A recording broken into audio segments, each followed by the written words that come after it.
Hey, Dr. Sam here. I'm standing in the state of Georgia where I live, and it is springtime. I just got back from Costa Rica, had an amazing time there, and I'm back and I'm ready to plant my garden.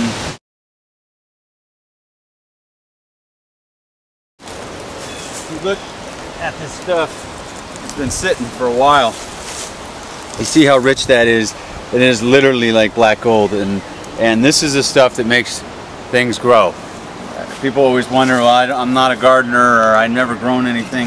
If you get the right kind of soil, then everything will grow. And it's a parallel with the human body too. If you have the right kind of soil or terrain in your body, then you'll have healthy things growing in your body. If you don't, you won't.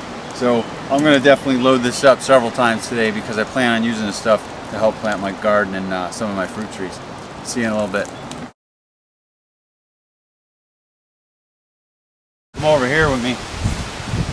Cabbage that actually made it through the winter, and when I left for Costa Rica, it was still cold and this was growing, but it made it all the way through and it's still looking really strong. So I'm looking forward to definitely eating this.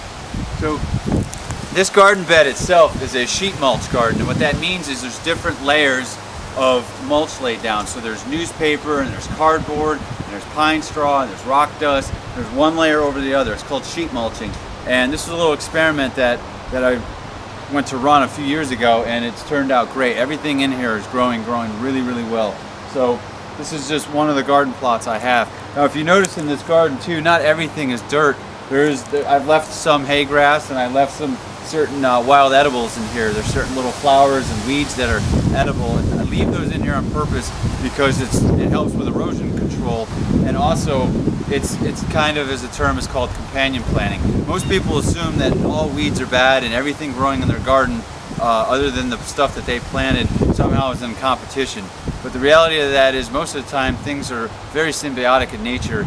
Even in his book, Darwin, The Descent of Man, that book, he talked heavily of how nature is wired for cooperation. Somehow a lot of that stuff that he wrote about got twisted into that everything's a competition, and that's unfortunate because so often people strip the very land that they have something really good growing. So use the stuff around you, pay attention, and nature will give you clues. Alright, so I've been gone, like I said, for 6 weeks in Costa Rica, and I'm really excited to take a walk around the yard and see what's going on since I've left. So let's go this way. Alright, right here we have some beautiful blueberries. These things are doing really well.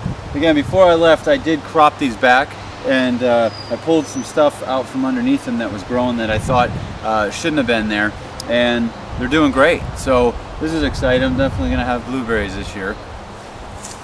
And there's a couple more trees right there for sure with blueberries on them.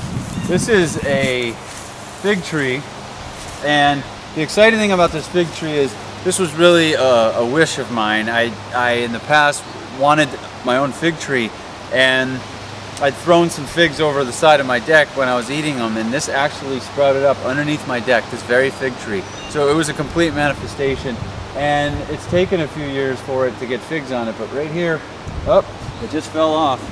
So, oh well, I guess this is the only fig I'm gonna have this year. I'm just kidding.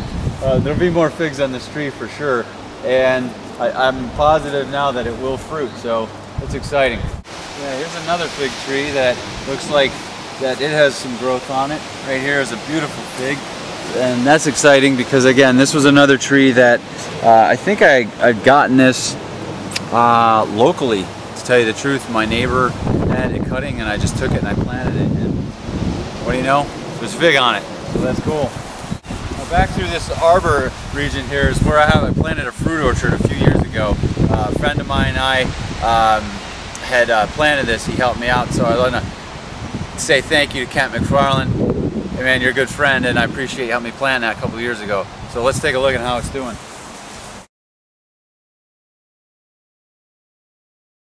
Right here, there's some beautiful, beautiful little flowers here on this vine, and believe it or not, this is kiwi. Kiwi will actually grow here in Georgia. They don't always have to come from the land of down under or other exotic places. So kiwi will grow here, and I'm looking forward to eating some of these this year.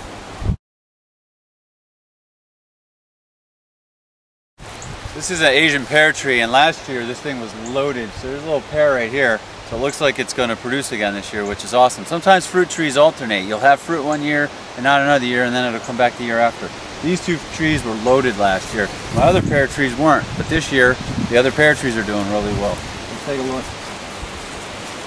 Some of this stuff here, again, these dandelions. Yeah, leave these here. Okay, leave those. Don't strip your lawn of everything. Bees like these, birds like these.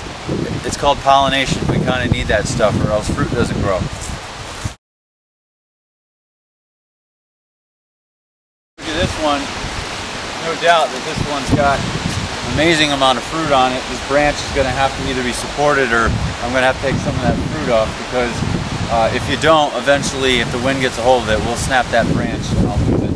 So I'm most likely just going to stake this or support the branch, and that way I can probably keep all the fruit.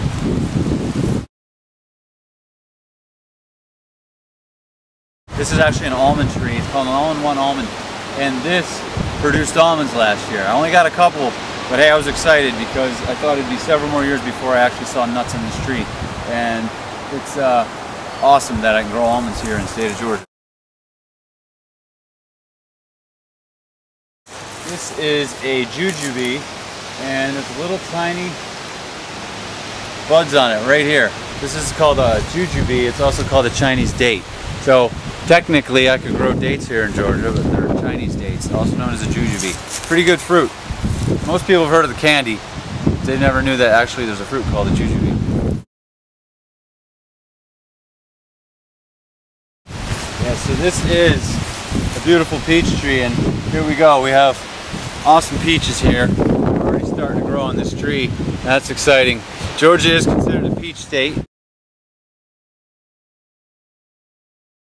This big guy here is a cherry tree, and I believe there's a few cherries on it.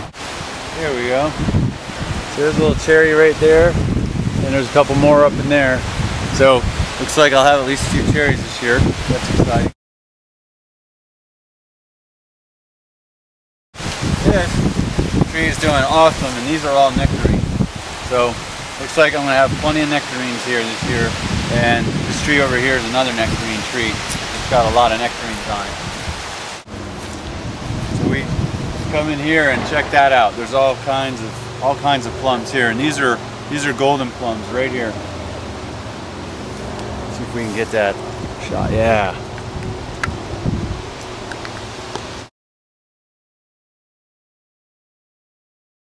So many great things just growing in this yard. Every time I look around, there's something new. Here is honeysuckle right here. This is actually an edible flower. And very often people just pinch the end of it off and then they pull this through here, and it usually has a little drip, looks like honey on it, and it tastes like it too.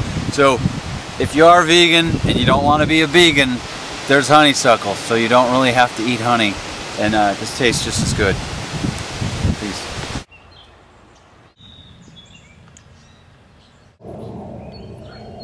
So again, Dr. Sam from Atlanta, Georgia. I hope that this has inspired you to grow something.